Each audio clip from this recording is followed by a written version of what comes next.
ETF index mutual funds నేర్చుకుని stock మార్కెట్లో రాణించాలనుకుంటున్నారా? వెంటనే ఈ నెంబర్కి కాల్ చేయండి. నమస్తే, welcome back to Suman TV. Present మనతో పాటు ఉన్నారు business analyst doctor Nandi Rameshwar Rao గారు. నమస్తే సార్. నమస్తే. సార్, మరి బడ్జెట్ వచ్చేసింది, కొత్త బ్యాగేజ్ నిబంధనలు కూడా రావడం మనం చూస్తున్నాం. అంటే విదేశాల్లో ఉండేటువంటి వాళ్ళు ఎవరైతే ఉంటారో పర్యాటకులే కానీ వీళ్ళందరికీ కూడా ఒక గుడ్ న్యూస్ అనే అనుకోవాలి.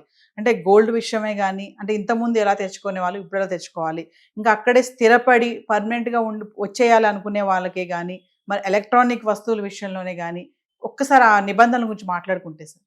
ట్రంప్ గారు తీసుకున్న నిర్ణయాలు ఇది ఒక మంచి నిర్ణయం అనే చెప్పాలి. ఎందుకంటే ఒక 1% వదిలేడు. 99% తీసుకున్నా 1% కొద్ది జారేసాడు.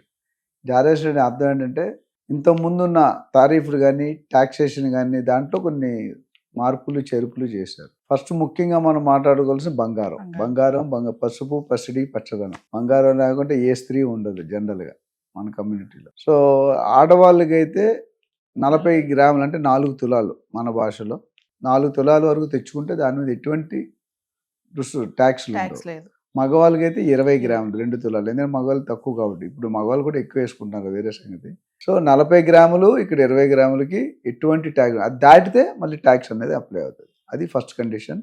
అదేవిధంగా మన విదేశీ నుండి వచ్చేటప్పుడు మన బ్యాగేజ్ ఏదైతే ఉందో వస్తువులకి 75,000, 50,000 ఉండేది 75,000కి చేశాడు, పొడిగించాడు. అంటే ఇంకొద్ది విసులుబాటు ఇచ్చారు. మూడో పాయింట్ ఏంటంటే మన ఎలక్ట్రానిక్ ఐటమ్స్ కానీ కంప్యూటర్స్ కానీ గ్యాడ్జెట్స్లో కొద్దిగా చిన్న మార్పు చేసిందంటే, ఒక పర్సన్ అక్కడ ల్యాప్టాప్ కానీ నోట్ ప్యాడ్ కానీ తెచ్చుకుంటే దానికి ఎటువంటి, ఇంతకుముందు ల్యాప్టాప్ తెచ్చుకున్నా మన customs duty, import export duty కట్టాలి.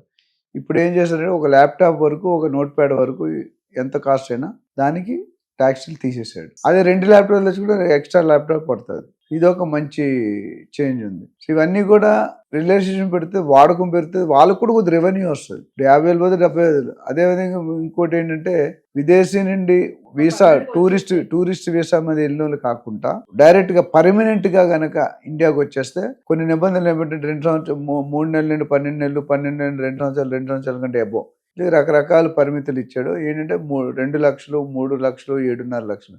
అంటే అమెరికాలో 5 years 10 years ఉండి పర్మనెంట్ గా విదేశానికి సెటిల్ అవ్వడానికి వచ్చేసాను 7.5 లక్షల వరకు ఎటువంటి ట్యాక్స్లు ఉండవు. అదే టెంపరీగా వెళ్తే 2 లక్షలు, 3 లక్షలు ఉన్నది ఎవరన్నా.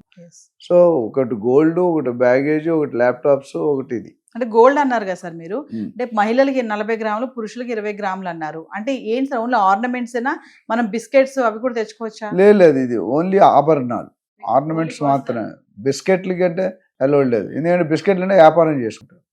సో ఈ బంగారంలో తెచ్చుకొని మీ అంతలు మీరు మీ ఫ్యామిలీ, మీకో మీ కూతురుకో వాడుకోవడం తప్ప, అది నువ్వు ట్రేడింగ్ చేస్తే నీ మీద పెనాల్టీ పడుతుంది. మామూలు ట్యాక్స్ ఉంటే డబుల్ ట్యాక్స్ పడదు. అది క్లియర్గా వాళ్ళు నోటిఫికేషన్లు ఇచ్చారు. ఇది ఆభరణాల కింద మాత్రమే వాడుకోవాలి, అమ్ముకోవడానికి, ట్రేడింగ్కి, బయింగ్కి, సెల్లింగ్కి కాదు. అటు మగవాళ్ళు కానీ ఇటు ఆడవాళ్ళు కానీ. సో కొత్తగా వచ్చినటువంటి బడ్జెట్ లో మాత్రం ఈ బ్యాగేజ్ నియమాలు మాత్రం కొంచెం రిలాక్సేషన్ గానే అనిపిస్తున్నాయి కదా సార్. ఏదో గుడ్లో మెల్లాను సామెత ఉంది, అన్ని తీసుకుంటాం. ఆల్వేస్ గివ్ అండ్ టేక్ అనేది, ఇచ్చిపుచ్చుకోవడం అనేది 2 పక్కలు. తెలుగులో ఒక సామెత చెప్పాను మీకు, మా ఇంటికి వస్తే ఏం తెస్తావు, మీ ఇంటికి వస్తే ఏం పెడతావు. మా ఇంటికి వస్తే ఏం తెస్తావు అంటే 2 పక్కల ఒకటికే ఎఫెక్ట్. మా ఇంటికి వస్తే నువ్వేం తెస్తావు, మీ ఇంటికి వస్తే నువ్వేం పెడతావు. అంటే యువతలోడు ఖర్చు పెట్టు, అవతలోడు ఖర్చు పెట్టు. అట్లా ఏంటంటే అన్ని తీసుకుంటే బాగుంటుంది ఒక పర్సెంట్ వదిలేసాడు. ఇందులోనే కొద్ది మంచిగా నన్ను పొగుడుతారు, మిగతా ఇంట్లో తిట్టుకుంటున్నారని చెప్పి మేబీ పాలసీ తీసుకొచ్చి ఉంటాడు. దానివల్ల అమెరికా కూడా, అంటే ఫారిన్ కంట్రీస్ కూడా రెవెన్యూ కొద్దిగా పెరిగే అవకాశం ఉంది. ఎందుకంటే 4 తులాలు, ఇప్పుడు తులం మనం 2 లక్షలు, సుమారు 1,60,000, 70,000 వేసుకుంటే ఆల్మోస్ట్ 5-6 లక్షలు రెవెన్యూ. అట్లనే మగవాళ్ళకి 2-3 లక్షలు. సో ఈ రెవెన్యూ వచ్చినట్టే కదా. ఇప్పుడు ఫ్రీ అంటే కొనుక్కుంటారు తక్కువ కాబట్టి. ఇప్పుడు లెక్కర్ కొన్నట్లో చూసి యానాము, కొన్ని ప్లేస్ ఉన్నాయి, గోవా, అట్లా మీరు లెక్కర్ కొనుక్కుంటే ట్యాక్సెస్ చాలా చీప్ ఉంటాయి. అట్లా ఒక్కో దాంట్లో ఇందులో ఏంటంటే చెప్పిన 3-4 పాయింట్లు కూడా పాజిటివ్ మ్యాటర్స్ అనుకోవచ్చు. ఎందుకంటే కొంతలో కొంత రిలీఫ్ ఇచ్చాడు అనే మాట వాస్తవం. సార్, మరి బడ్జెట్ వచ్చింది, మరి ఒకసారి బడ్జెట్ గురించి మీ రివ్యూ ఏంటి సార్? చాలా మంది ఏమంటారంటే ఈసారి కామన్ మ్యాన్ కి ఏమీ లేదు ఊరట అని చెప్పేసి అంటున్నారు. 10 సంవత్సరాల్లో ఒకసారి ఇచ్చింది నిర్మలా సీతారామన్ గారు, లాస్ట్ ఇయర్ ఇచ్చింది ఎలక్షన్ బడ్జెట్. అది అంటే అందులో ఆ రాయితీ ఇవ్వకపోయి ఫస్ట్ టైం 3 లక్షలు, 4 లక్షలు, 12 లక్షల వరకు ఇన్కమ్ ట్యాక్స్ ఉండదు అని చెప్పారు లాస్ట్ టైం. ఈసారి యాక్చువల్లీ సామాన్య బడ్జెట్ కాదు ఇది, అంటే కామన్ మ్యాన్కి ఏ విధంగా ఎక్కడా ఉపయోగించేది కార్యం లేదు. అయితే ఎలక్షన్ బడ్జెట్ కాదని పని కంటిన్యూయింగ్ బడ్జెట్ అంటాం. నేను అంతకుముందు కూడా చెప్పాను, మన ట్రంప్ గారు ఏ డెసిషన్ తీసుకుని హార్ట్ అటాక్ వస్తుంది మనకి. మోడీ గారు ఏ డెసిషన్ హార్ట్ అటాక్ రాదు, స్లోగా స్టెప్ బై స్టెప్ మెట్టుపై పెట్టి ఎక్కిచ్చేస్తాడు. ఒకప్పుడు 10 సంవత్సరాలు 11 సంవత్సరాలు యూపీఏ అంటే ఎవరికి తెలియదు. ఈరోజు 90% యూపీఏలోనే ఉన్నాయి. నేను మన ఎయిర్పోర్ట్ నుండి వచ్చినప్పుడు దాహం వేస్తుంటే ఒక దగ్గర ఆగాను, ఫ్లైట్ దిగి కార్లో వస్తుంది. కొబ్బరికాయలు బోండాల షాప్ ఉంది, ఫ్రూట్ జ్యూస్ ఉంది, మినరల్ వాటర్ ఉంది, ఫ్రూట్స్ షాప్ ఉంది. అక్కడ ఏదో కామన్ ఫ్యాక్ట్ ఉంది, గెస్ట్ చేయగల అందరూ స్కానర్లు పెట్టుకున్నారు. ఒక బెగ్గర్ నుండి రిచెస్ట్ మ్యాన్ దాకా యూపీఐ లేనిది బతుకు కష్టం.